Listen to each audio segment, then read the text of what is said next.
Welcome to the Nonprofit Exchange Podcast. Stories by leaders for leaders to help you raise the bar on your own excellence, to release the potential inside of you. Now, here's today's podcast. Hello, everyone. It's Hugh Ballou. Welcome to this episode of the Nonprofit Exchange. Over the last 7.5 years, we've interviewed some amazing thought leaders. Some of them don't call themselves thought leaders, but they've stepped up to a vision that they've seen. And they've shared their stories, they've shared their wisdom, they've shared what worked, what didn't work. And we've all had a good time, but we've learned something. And I like the quote from British conductor, composer, Ralph Vaughan Williams, who said, "Music did not reveal all of its secrets to just one person." And so as we lead in the very difficult space of nonprofits and social benefit organizations, for-purpose organizations, I like to say, we have hard work ahead of us, but we have a vision and we're dedicated to it. So my guest today is Paul Dunn. And I'm in East Coast time in America, and he's in Singapore. So he stayed up late tonight at night to be able to share with us today. So Paul, welcome to the Nonprofit Exchange, and give people a little sense of who Paul Dunn is. Give us a little bit about your background and how you ended up where you are today. Well, thank you, Hugh. And I love the way you said the nonprofit thing, the emphasis on the "the." And so I'm very thrilled to be here. And of course, I am in Singapore, and so I am 12 hours ahead of you. And as someone said earlier today, so you're in the future. Well, that's an interesting way of thinking about it. But anyway, so yes, I'm very privileged to be here. In fact, when I think about my life, you asked me, what's Paul Dunn all about? I think it is just one of enormous fortune, and therefore something I'm incredibly grateful for each day. I mean, how lucky, just think about it, here's the interesting thing. When I talk about lucky, there's theoretically, when you read all the management books and all of that kind of stuff, you're supposed to go on the hero's journey, that whole thing of, that Star Wars is built around, and so many other stories are around, right? Where, you have the up and then the down, and then you go, that whole thing, right? And I sometimes get disappointed because I'm going, no, actually my journey wasn't like that.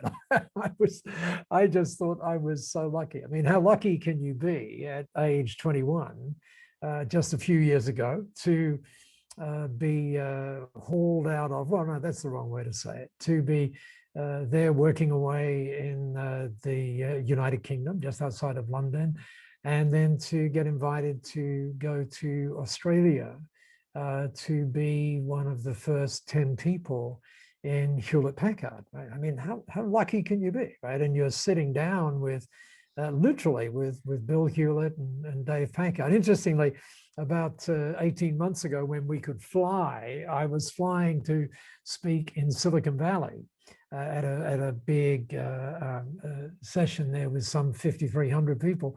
And on the way there, you know how you can sit back on the plane and you can watch movies. There was a movie all about Silicon Valley, which was kind of interesting. And it mentioned that Bill and Dave were, the original people in the original garage right there in Silicon Valley. So that's where it started. And how you can imagine working with people like that who were reinventing what leadership meant was just an amazing experience. And then, I got inspired to then do my quote unquote own thing. And I started one of Australia's first computer companies. And then I went to something, I didn't even know what they were, Hugh. This is in the days before we knew what the word seminar meant. Okay, not seminary, but seminar. And there I got to be in, and I got dragged to it, actually. I really didn't want to go. I got dragged to it. And there I was engaged with a guy who sadly died about 4 years ago, James Rohn, or Jim Rohn. And all of a sudden, I had this incredible experience of like being in a time tunnel, and I kind of saw him as me, if that makes sense. And I realized instantly that there was something that I literally had to do. And that was to find ways of sharing some of the thoughts I had with people right around the world. And so then that led to building a company which was interestingly called Results Corporation, where we were bringing exactly that for 23,000 small to medium scale businesses right around the world. And then I kind of flipped that and realized that every single one of those had an accountant. And so I thought, well, wouldn't it be interesting to actually shift everything so that accountants around the world could actually deliver the kind of stuff that we were delivering? And so then we had 17,700 accounting firms come through these programs. And then in fact, the most difficult time was right then. It was in the year 2000. And various people close to me were saying, come on, you're working all the hours that God gave, you should retire. And I tried to do that. I went to France and was there in Provence, but it was very challenging. It was incredibly challenging. And then 3 years later, I couldn't do that anymore. So I had to get up and do my thing, as it were, because I think one of the great things about leadership, and by the way, I neglected to say thank you to everybody joining us today as well. Thank you so much for doing that. And one of the great things about leadership is to continue to be curious, isn't it? Just to be curious about how things are changing and how we as leaders can have the privilege of doing that. I mean, how incredible is that to be able to do that, and to take account of all of the things that are happening, and and lead from different perspectives. I mean, I think one of the most interesting things, and I'm not sure how it's been for you and the people that you're privileged to serve, but for me, it's been really interesting looking at what's been happening in the pandemic, as a for example. And I think not to minimize some of the awful things that happened there. I think what has happened is that, or one of the things that happened is it's accelerated the impact of all of those things that you and I have been talking about for many years, like being impact driven, like being on purpose and all of that kind of stuff. And so my experience during that was that there were leaders who just froze, right? They had no idea what to do. Like it was like, oh, and so panic set in and they literally froze, which is kind of not a good thing, right? It's a downward slope. And then there were others who sort of, what's the word? They were just kind of bobbing up and down and seeing, what would happen. And of course, they started at a particular point and they ended exactly the same point that they were, as in bobbing up and down. And then there were others, I think. So the pandemic, I think, was a great example of leadership in action, where you saw people accelerating growth. And there were, the reason that I saw that happen is because it was those leaders who were very, very, very clear about where they were going, pandemic or not, kind of thing. And that's not to say they may have changed up, but they had, if you will, what Stephen Covey all those years ago referred to as, something bigger than themselves, that North Star that they were aiming for. And that North Star was always there, and that was always driving them. And yet the people who didn't have that kind of didn't have anything to aim for, if that makes sense. And so, their companies, their people, all of that kind of stuff were in total disarray. And, we're seeing the impacts of that. But at the same time, we're seeing these positive impacts of people asking different questions. And for example, things like, oh, won't it be nice to get on track? Well, yes, but it's a much better question to be able to ask, hang on a second, were we already on the right track, or is there another track perhaps that we need to be on? And so I've seen that acceleration, and it's really been amazing to see, because I think that what's happened is there really has been a fascinating shift in how we now need to be in order to serve the people that we're privileged to serve. A massive, massive shift. And I'm happy to talk about that, by the way. It's a fascinating. Let's do it. Yeah. If you're coming by on Facebook, this is the Nonprofit Exchange. I'm Hugh Ballou, founder and president of Center Vision Leadership Foundation. And my guest today is Paul Dunn, very experienced in leadership and business development and creative thinking. And we're recording this, if you're listening to this on a podcast or watching the video, in another year. We're in 2021, and we're sort of in a place coming out of the great pandemic of 2020. And it's been a sobering awakening, I do believe, Paul. Yeah. And you quoted Jim Rohn. Jim Rohn inspired so many people, Les Brown. Oh, absolutely. Andy, absolutely. Anthony Robbins, so many. And of course, Jim Rohn draws from the wisdom of Napoleon Hill, like so many thought leaders do. But he was very legendary. He was famous for saying, "Now jot this down," and he would say, "Work on yourself harder than you work on your business." And so we're at an age where it's sorting out. Yeah, many times. He also said the people driving the budget cars are in the back row, or they didn't come today. The people driving the expensive cars are on the front row, because they know they got to learn a lot more. So there's some myths about leadership. Some of them, I heard the speech or I read the book, I got it down. It's a plateau, I've got there. So there's other myths about it. And Covey certainly inspired so many people. And what popped out of what you're saying is we begin with the end in mind. What is the North Star? Where are we going? What's our journey about? And in our, so learning business is one of the goals of the Nonprofit Exchange. We are in a tax-exempt business, whether we're a clergy, leading an association, a nonprofit association, or leading a cause-based charity in a community, or in education. There's many tax-exempt educational organizations as well. We have a hard job, and it's our job as leaders to look in the future. We work and live and think in the future because we see potential.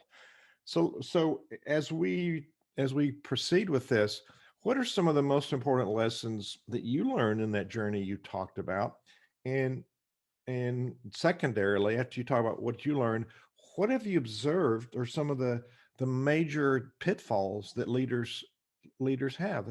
I had a Kodak dealership, and I had 5 distinctly different leaderships with Kodak up through to the 90s. And that's when Kodak dominated imaging in the world. They were blind to digital imaging. They were blind to Fuji coming in, all the other competition. And they basically lost their market and went into bankruptcy. To me, that's a failure, your blind spots in leadership, and nobody's exempt from that. So talk about some of those kinds of things you've experienced that leaders have been blindsided because of their own closed-mindedness. So what have you learned, and what have you observed with leaders that could be better? Well, as I said, there's this, there's been this massive acceleration, and I may be wrong about this, but to me, it kind of kickstarted, in 2008, I think, or just before that. When we're talking of seminars, we could have gone in 2007, we could have gone to seminars which had the underlying theme, greed is good, right? And then we learned, hang on a second, that doesn't work too well, right? And so now there's been this really interesting acceleration. And I think now we are in a very different time. So, Covey talked about the 7 habits. So maybe, and I've never thought of this before, actually. So thank you for the opportunity to do it. Let me talk quickly about, and I'll give it a new label. There you go, Hugh. I've learned something already. So here are what I would call the 7 shifts, right? So the first shift is, and it's a shift from me to we. And what I mean about that is that we cannot have been on this planet for the last 12 months or so to understand that we are connected we've always been that way, but sometimes we just don't recognize that. So from a leader's point of view, it's not about me anymore. It's not about you. It never was, by the way. But now it's about we. It's about us, if you like. The other thing is, lots of people talk about, what you can measure, you can manage. The problem is, though, that we sometimes measure the wrong things. And I think one of the things that we tend to measure is inputs, when in fact we should be measuring outcomes. And the moment you think about the outcomes, then you start to realize that your own wealth, talking about the company now, your own wealth, your own profits, if you will, your own revenues, are your own value is a direct result of the value that you add to others. It's a direct result. And so I think we need to move from being concerned with the inputs to being concerned about the outcomes. And then the value that we give has always been important, but never before are values as important. Values, what we stand for, is now crucial. And I'll talk a little bit about a friend of mine who wrote an interesting book that I'm sure many of us have read, but I'll come to that in just a second. Then I think also, talking of money, I think there's been this massive shift from money to meaning. Just pre-pandemic, I was seeing a lot of people, senior executive roles who were being paid a lot of money, and they were going home at the end of the day and they would put their head on the pillow and essentially would be asking before they fell asleep, is that all there is? And it's not all there is, right? And so we're seeing this massive shift from money to meaning. And then Simon Sinek, my friend Simon, talked, in 2009 with his Start With Why book. And thanks to him, we now understand that it's not about what we do. It's no longer about what we do. It's about why we do what we do. And then when you get that, here's the 7th one. And the 7th one is sometimes a bit hard for people to get their head around. The way I draw it is like profit to purpose. And some people say, oh, does that mean that profit or revenue isn't important? No, what it means is that purpose powers profit. Purpose, power, and if you want to go a little bit further than that, impact powers income. So, very simple, create more impact for the people that you are privileged to serve and work with, and be really seriously on purpose, or what I would call impact driven. And then when you're impact driven, you're automatically getting that North Star and automatically doing great things for the people that you're serving. I'd like to highlight that. We have this term we use, which is an absolute lie, called nonprofit. And so it makes us think in minimalist scarcity terms. When in fact, we build this organization. It's like building a car and having no gas to go anywhere. You got to put gas in the car. You got to put the fuel, which is the funding, into your tax exempt business, which is not a for-profit. We're not there for profit. We're there for purpose. However, we have to be mindful of what you just highlighted. We have to. It's not profit per se. It's proceeds, which are then funneled back into the work. And fundamentally, what you just highlighted about impact, that's the driver in the social benefit, the tax exempt business. That's the driver for people to want to participate. That's the value we give, as the impact we have on people's lives. So I just wanted to highlight the synergy, and I think there's a bigger connection between business and nonprofit and how they could collaborate. So sorry to interrupt you, but you're preaching. No, you haven't interrupted at all. You've amplified. I appreciate that. That's great. Yes, sir. Go for it. So, as I was saying, you've massively amplified it. And just today, I was thinking of someone in the for-profit space who, and by the way, I actually think that there will, in fact, here in Singapore, about 8 years, maybe 6 years ago, we had an office in one of the innovation centers in one of the universities here. And so the university was doing a survey on behalf of the government. And the question they asked was, should the government develop some special tax incentives for not-for-profit? Now this is going to be really interesting, right? So and I said, well, no. And they said, what are you saying? No, no one said no. And I said, well, they certainly could do that, and we wouldn't say no to it. But I think that more and more we are going to see more for-purpose or more impact-driven companies in the world. And it's just the way it is going to be. We are all going to move that way. And I like talking of someone who we would associate very much with profit, and that is Lawrence Fink, or Larry Fink, at BlackRock. And I read today actually that $7 trillion flows through BlackRock every day. I mean, just imagine that. And of course, what they're doing is they're taking funds, well, not taking funds, but they're suggesting that you and I might give them our money, and that they would then invest that in startups and all of those sorts of things, and then give us a return on that investment.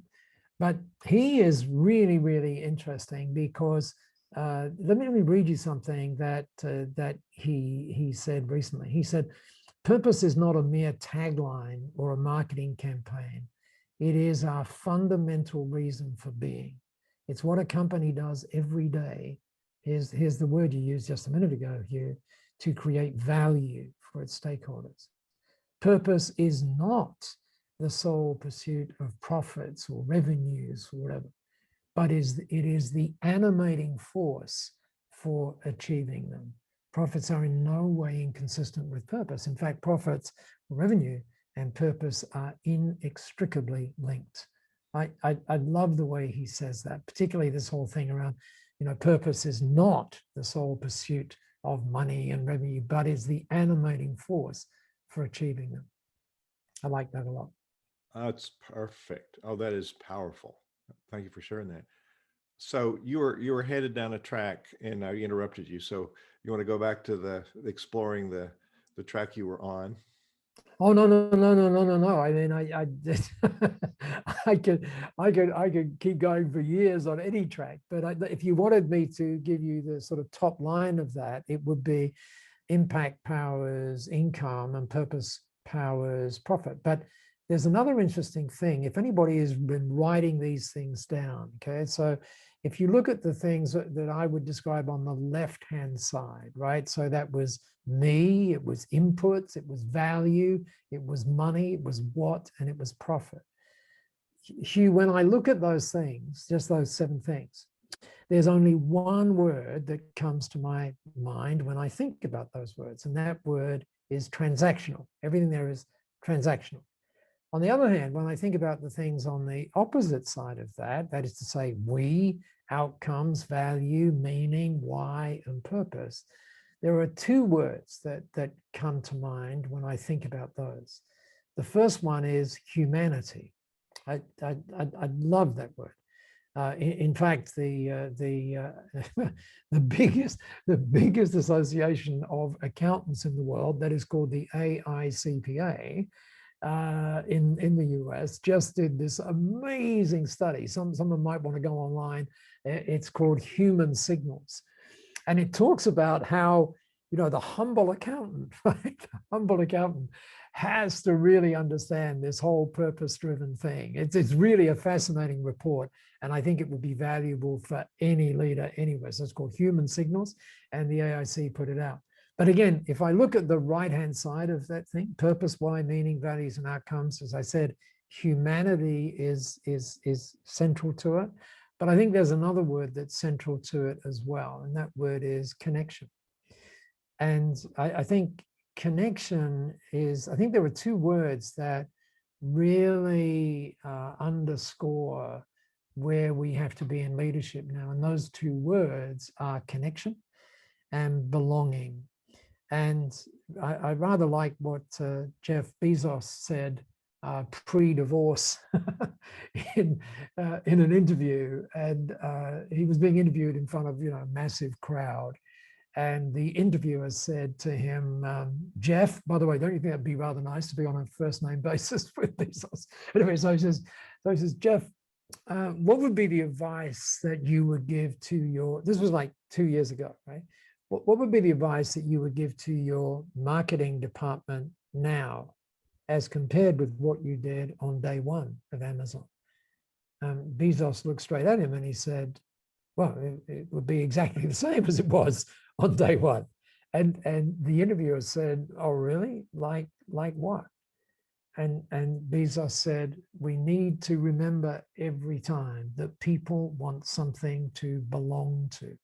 So I think connection and belonging should drive everything that we do in terms of leadership. And then, of course, the role of leadership. I think it was Neil Donald Walsh, in Conversations with God, that said, I think in book 1 actually, that said the role of a leader is not to generate followers. The role or a leader, the success of a leader, is measured by the leaders they create, not the followers they have. And again, I think that underscores where we are at, and that's the kind of thinking that creates great leaders at any time, but particularly now. Everything that you've said so far resonates with what we teach at Center Vision Leadership Foundation. We subscribe to the transformational leadership model, which is about building leaders on teams. And it's not about you, Baba, it's about the vision. I'm gonna do a sponsor moment. When we come back, I would like you to respond to a James Allen quote from as a man thinketh. He said, I'm gonna move it into generic. People want to change their circumstances, but are unwilling to change themselves. They therefore remain bound. So I want to talk about our magazine and our sponsor. We are able to do lots of free programs because we have sponsors and we provide value for our sponsors. We publish, Center Vision publishes Nonprofit Performance Magazine. Here's our friend Frank Shankwitz, who, motorcycle policeman, knew nothing about nonprofits, but he started a very powerful nonprofit because he had a clear vision and he surrounded himself with people that could do it. And he wasn't running it when he died, but he was the subject of a movie, Wish Man, which is very precious. But this magazine is our connection to our supporters and our subscribers. And so people that get that remember us. It's called Top of Mind Marketing because the company that sends it is called Word Sprint. And we remember Word Sprint in every issue because they work with organizations, colleges, nonprofits, businesses, sending mail that people can have in their hand. And it's the touch point that you remind people of the value that you're providing. If we're in a nonprofit and we have, I'm using the word because it defines the sector. If we have people who've given us money, we let them know the value that money has created and that we've been good stewards. So that when we come back around to an annual campaign, it's not just one letter they get. It's been a series of value-based letters updating them on what's happened. And now they say, okay, I see it, I'm going to support you. So wordsprint.com. Bill Gilmer and his team will gladly share with you their methodology, whether you use them or not, but they're the master of helping you keep in touch with your tribe, keep your donors donating, keep your customers buying, and actually getting new ones because they matter. You have kept in touch with them. So it's relationship-based marketing, and we're grateful for them and the work that they help us do with Center Vision and the magazine. So responsibility, I gave you a James Allen quote, one of my favorite quotes. He also said, you don't attract what you need, you attract what you are. So those are concepts in a very simple little book. There's just a number of very strong quotes, but those two jump out at me relevant to what you're talking about. So our responsibility as a leader, and we've sort of talked around it, but self-awareness is a big one, isn't it? Well, it certainly is. And, when we talk about connection, right, we tend to think that's talking about connection to others. It's not. It's talking about connection to you. That's what it's talking about, because you cannot, authentically connect unless you are connected to you. So it absolutely starts inside. And James Allen was right on, absolutely right on. And it's very interesting, by the way, when you see, one of the great things that you're able to do is pull these fabulous insights from people from different backgrounds and so on and so forth. And the funny thing is, right? Well, maybe it's not so funny, but they all say the same thing, right? So all we have to do is be curious enough to seek them out, and then inspired in ourselves to be able to use them in all sorts of different ways.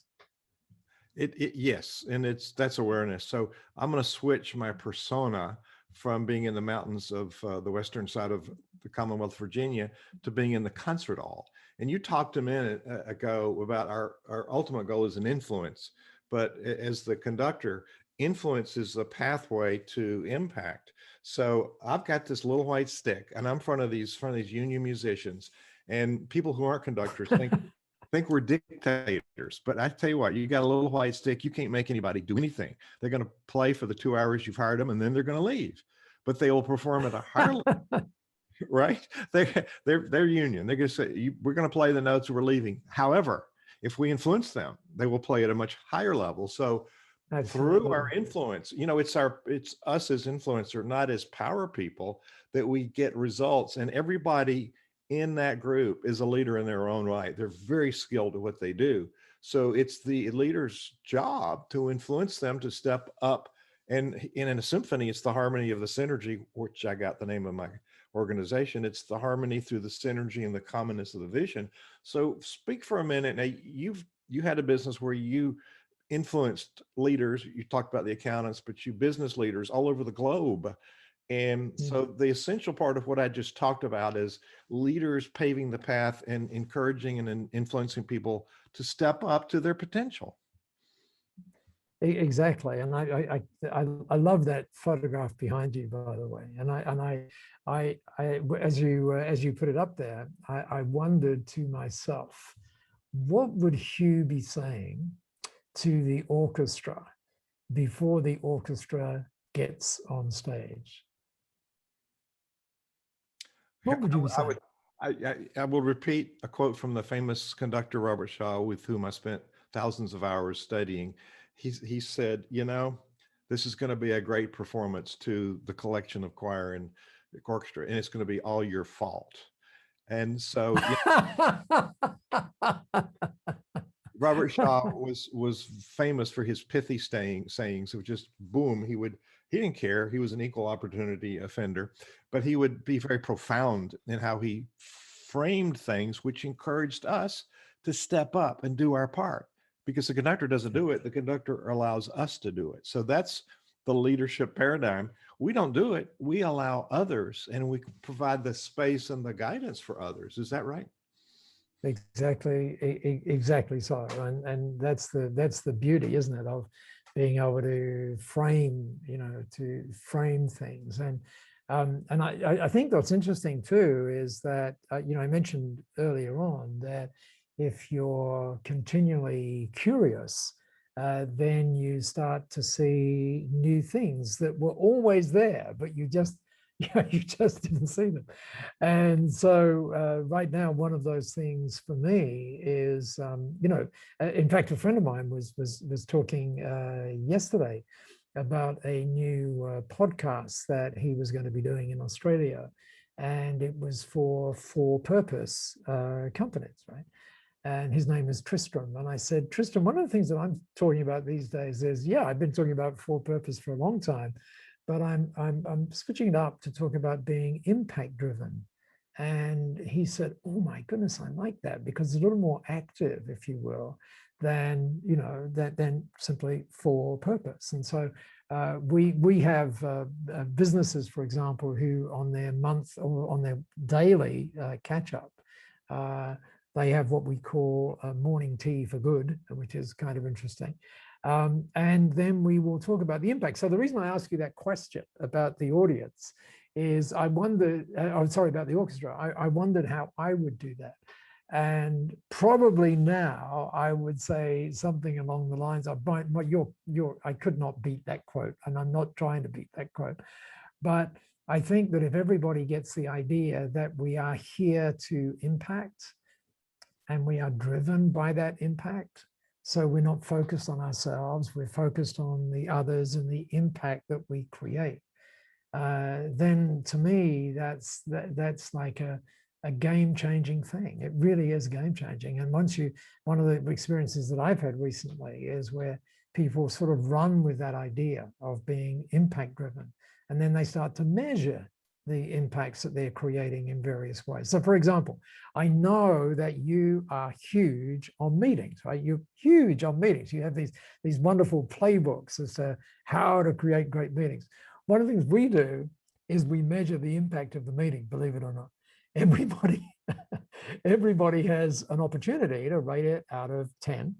And what actually happens, because we're in B1G1 and that's all about giving. And so what happens is we have a budget which allows us to give depending upon the success of the meeting. So if you rated, if the average rating on the meeting was a 10, then the entire budget would go to, or the entire budget for that meeting, if you will go, to wherever it was planned to go. If on the other hand, you rated it as like a 7, not so good, right? Because then not so much giving gets done. So, so again, it's all about focusing on outcomes that you get, and then being able to rate those outcomes, and then have some consequences as a result of the outcome, which is kind of cool, but also to make it a fun experience as well. It's got to be fun. I term music rehearsals as attitude adjustment. I impact their attitude so they leave feeling better than when they came in. Not all meetings do that. So meetings should do the same thing. We're empowering. Meetings put a damper on teams. And so I've done webinars and whatnot. So I've been a serious student of meeting facilitation. And the real crime is there's people think they know how to run meetings, but they don't. And so let's go back to the analogy of grading the impact. A conductor is only as good as their last performance. I'm so glad you said that. I'm so glad you said that. I'll tell you why in a minute. It's immediately evident if we've done our work or not. It's immediately evident. In a nonprofit board or a corporate board, it's not evident till later. We have bad systems and they materialize. People think we're okay until all of a sudden there's a train wreck. So there's a delayed awareness for their dysfunction, where in music it's instant. So it's the awareness of how leaders are creating problems or solving problems. So what's your thought? Oh, well, first of all, I'm so glad you said that about you're only as good as your last performance. I remember just after the James Rohn thing, right, where that was like, oh my God, and then a very good friend of mine said, Paul, you really should do what you felt that you should do. This is the next day, and you should be. And this guy was talking to me, was a guy called Ron Tackey, and Ron was a great speaker, just an awesome speaker. And I remember him saying, he said, look, there are three things. He said, one, don't believe your press releases, right? And never do it for the applause. In fact, you'll get standing ovations, but never do it for the ovations. And then his final thing was, always remember, you're only as good as your last speech.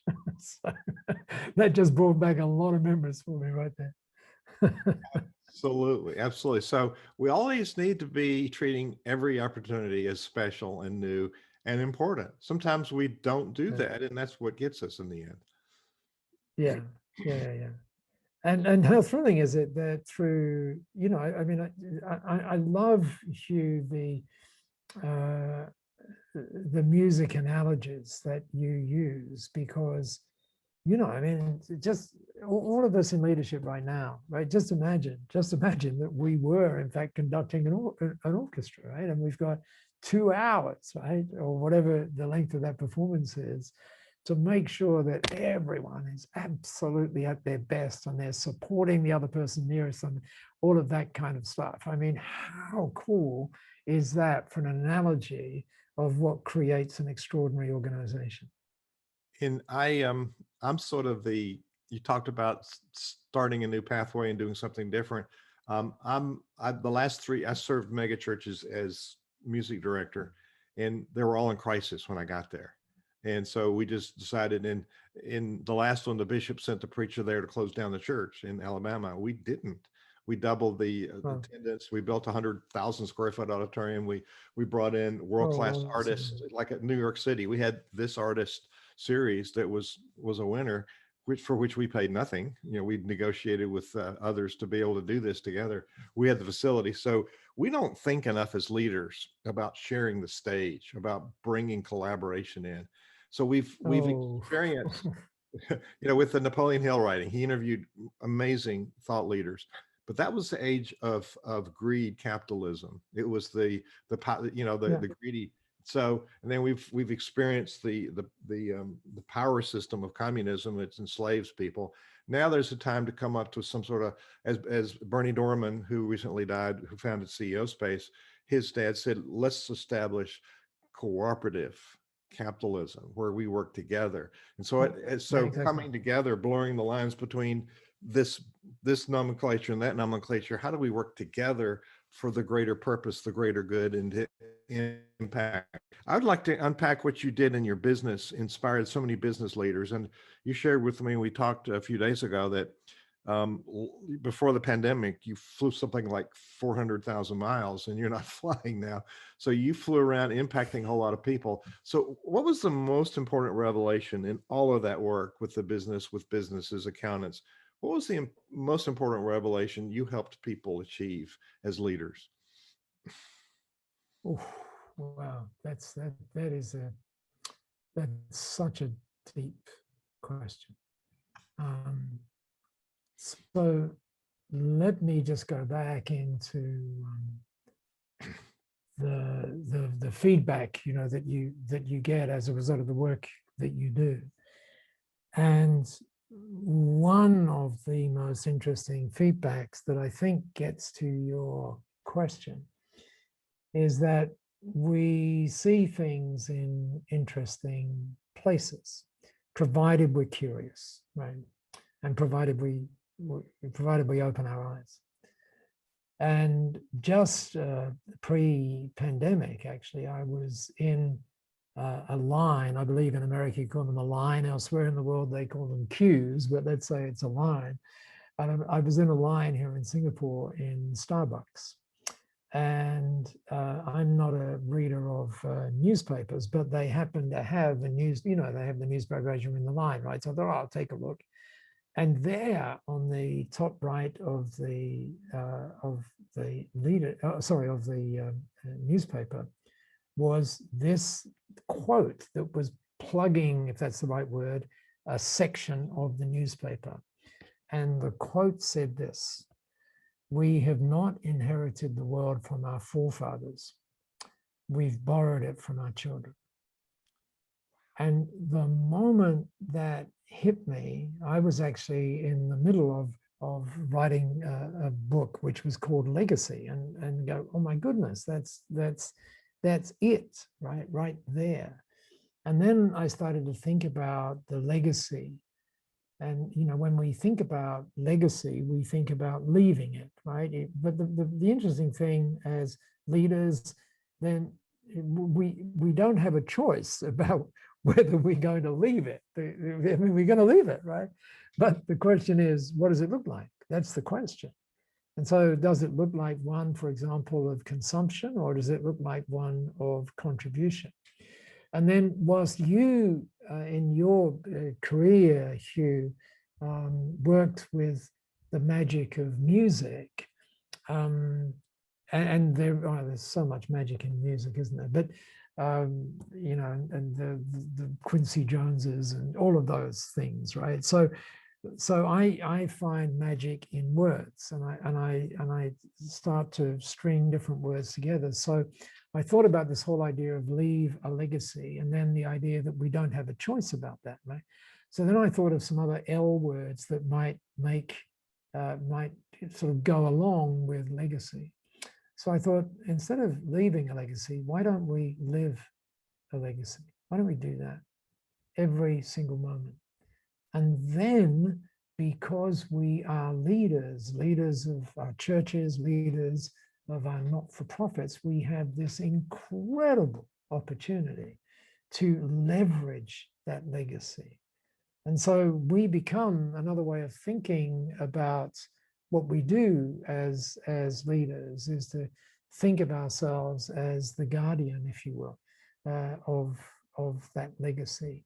And we do that not by worrying about leaving it, but by living it and by leveraging it at every moment. And just in relation to your question, that's been one of the beautiful pieces of feedback that I get from speaking. So yeah, I hope that's of value to the people who joined us today as well. It's brilliant. And I'd like to, if you're watching this on Facebook, go to the nonprofitexchange.org, and you'll be able to find this interview with Paul Dunn, and you'll see a transcription. And all of these things he's highlighting will be in that transcription. So you don't have to be scrambling writing it down. You can go look at the page and the transcription will be there. So Paul, let's unpack a couple of things in the minutes we have left. You built this important business where you influenced businesses and you were a speaker all over the world, which led you to founding an organization called B1G1. And I'm just finding yeah, beautifully said, B1G1. Yeah. Yeah. So I want to for people who are on the podcast, you won't be able to see it, but you can go to the webpage at thenonprofitexchange.org and you can see the screenshot I'll put there. But I'm going to show a screenshot for people watching on video about B1G1. So give us some context. What was the inspiration for founding this really powerful? It's sort of a movement. It's not just a website, it's a movement encouraging people to think differently and to act differently on those thoughts. Jim Rohn also said 100 people have an idea, but only 3 will do something. 100 people here will hear what I'm saying, but only 3 will do something. It's the law of averages. So you actually had a thought, you got some inspiration, and you did something, and you're encouraging other people to do things. So talk about B1G1. What was your inspiration, and what's the value on both sides, nonprofits and business side, for participating in that? Well, the simple insight, which came from a lady called Masami Sato, who I was mentoring, and she turned the whole mentoring thing on its head. Instead of me asking the question, she asked me one, and asking me permission, it was okay. And she said, could you just imagine something? Could you just imagine a world where every time business was done, something great happened in our world? And well, you know, yes, I can, but tell me more, kind of thing. And so she said, well, in those early days in 2007, she said, I've called it buy one, give one. And I said, well, how would that work? And she said, well, imagine you go to, for example, in the US, someone like Best Buy, and you want to go buy a plasma TV or whatever. And I said, well, hang on a second, what did you call it? Buy one, give one. So Masami, if I go buy a plasma TV, they're not going to give me one. You know, that's just not the way the world works. And she said, no, you're misunderstanding. She said, imagine when you bought that because you wanted better vision, you wanted bigger vision, whatever. So she said, imagine when you bought that, if as a direct result of that, somebody who could not see got the gift of sight. And I'm like, oh my God. Or imagine, you know, when we go, I talked about Starbucks before, right? Imagine when we go by a Starbucks, for example, if, you know, some of the 780 million people who don't have water, imagine if they got it just because we did that. Imagine, you know, if with books, every time a book was bought, one of those things that you see behind me right now called a tree got planted. And that was the initial idea, but then that's gone way beyond that. So that, for example, just because we're having this meeting right now, 11 kids are getting access to education just because we're having the meeting. Every time we send an email, somebody gets access to water. And that doesn't sound like a big thing until you remember that every second there are 2.7 million emails sent. So just imagine, through applying the power of small, that we could create these huge things. And as you kindly said, we've been able, with the help, by the way, of some amazing not-for-profits and stuff. And we, by the way, are proudly a 5013C as well, right? So we know what that's like. So with the help of some amazing nonprofits around the world who become a part of B1G1, and then we introduce business owners in various ways to those organizations. And as we sit here right now, where we just crossed 229 million giving impacts. Again, notice the word impact, giving impact. So that's what I have the pleasure of doing every single morning. and that's one of the reasons, by the way, why this whole thing, you know, if there was one thing that we sometimes look at in relation to not-for-profits, for example, that are doing awesome work, awesome work. And if there was one piece of advice that I would be, you know, if they would allow me to give them one piece, right, it would be that we seriously need to convert the awesome work that you're doing away from the dollars and cents and towards the impact that is being created. The moment we do that, what actually happens is we connect, we talked about that before, in a very different way with the people that we are connecting with. And so as a result, things get rather interesting. Yeah. So there you go. That's thank you for asking me to explain that, by the way. I hope I explained it. I hope I explained it well enough. That was brilliant.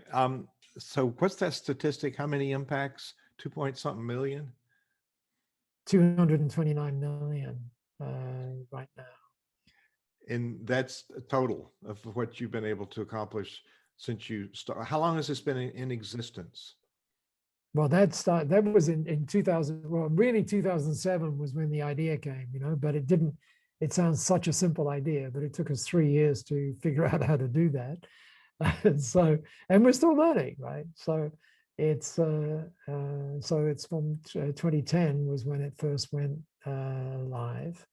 And it's now rapidly, I mean, really seriously, rapidly accelerating. And so we see that hitting 1 billion impacts rather quickly as well. And just doing, you know, great things. And so, and, you know, I mean, one of the great things about you, Hugh, is your ability to connect with, you know, NFPs and all of those people, and to provide them with, you know, great things. And so if there's some way that they think that some of the things we're doing at B1G1 might help them create even more impacts, then we'd certainly love to hear from them. Great. B1G1.org. It's on the page at the nonprofitexchange.org. You can find this interview along with the others from 7 years, but each person has their own insights. We've never had one quite like this, Paul Dunn. This has been really? very informative, very inspiring. And it really, I'll be 75 this year, and I've learned more in the last year about leadership than I learned in the previous 73. And so, yeah, exactly. Isn't that amazing? Well, I've got 2 years on you, by the way. well, we're still, so, you know, as a conductor, I cherish the work of the opera composer, Giuseppe Verdi. And his early works were classical, like Rigoletto. Then he had a bunch of romantic operas. And then he moved into the next era of music. And when he did the Requiem and Otello and the late 3 pieces, and the critics said he was senile. Well, he was so far ahead of them, they didn't get it. So I'm in my Uh, third period, so I'm thinking this is where I do my best work. So I'm taking there you go. that inspiration. So you've given us a lot to think about. We try to keep these under an hour because we could talk all day. These are just terrific At themes. least. Yes, at least we got to hurry up. Well, you know, in our age, we got a lot more to do. I was really inspired by Bob Proctor. I had to follow him on stage, and he was out there, and he said, you know, people said, Bob, this was several years ago. He's in his 80s. Said, Bob, you're 77. When are you going to slow down? He said, I'm 77. I got to speed up. I got more to do, more to learn, and I'm There actually you go. That's exactly the truth. he's still doing. He's still doing. And Robert Shaw worked into his senior years and was very active and inspired so many people. And Yeah. so, as we end this, what do you want to leave people with? A thought or a challenge or a quote? What do you want to leave people with that would inspire them? And we will certainly send them to B1G1 and discover what that's about. What inspiration or challenge or thought do you want to leave people with today? Well, one that I had just the other day is that sometimes we feel as though we're losing it. You know, it's not all coming together. And one of the advices or some of the advice that we get during those periods is, and you know, I'm not a trained psychologist or anything like that, but one of the things I believe, and I don't want to knock what they say, because I'm sure there's great value in it, but they say, you know, what we need to do is to go inside and kind of figure things out. I think from my short experience, there's much more outside. Yes, we've got to work on ourselves, right? We've absolutely got to work on ourselves, right? But we do that by seeing what's out there that we want to work on and that we can make an impact on. And when we get that, it just opens up the inside and inspires the inside for us to do what we are really here to do. And, you know, someone asked me the other day, they said, what is it that you're here to do? And I said, well, I got a question a lot of years ago that someone said, what do you want to leave on your headstone, you know, on the tombstone? And so I said, it would go something like this. You know, he was here for a while, and whilst he was here, he made an impact. So that was all of those years ago. So hopefully that's still going to be the case. Your legacy is strong. Thank you, Paul Dunn, for being our guest and sharing such great wisdom with our listeners today. Thank you so much. Hugh, you're incredibly generous. And so thank you very much for providing this space. I've loved every moment of it. Thank you, Paul.